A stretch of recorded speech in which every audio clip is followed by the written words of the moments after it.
সত্যিকারের হাট্টিমাটিম টিম। কলোরাডোয় তাক লাগাচ্ছে শিংওয়ালা খরগোশরা।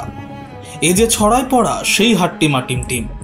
ভাইরাল হয়ে গিয়েছে কলোরাডোয় ঘুরে বেড়ানো এই কিম্ভূত দর্শন প্রাণীদের ছবি।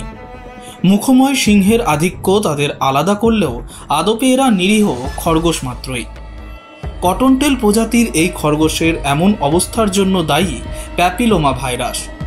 ওই আদ্য প্রাণীর সংক্রমণের কারণেই তাদের চেহারা এমন আকার ধারণ করেছে। উত্তর আমেরিকার লোককথায় শিংওয়ালা খরগোশের উল্লেখ মেলে। ভাইরাসের কারণে সেটাই বাস্তব হয়ে দাঁড়িয়েছে। যদিও এমনটা নতুন ঘটল তা নয়, গত 100 বছর ধরে এমন ভাইরাস আক্রান্ত খরগোশের দেখা মিলছে। Bureau report, angular news.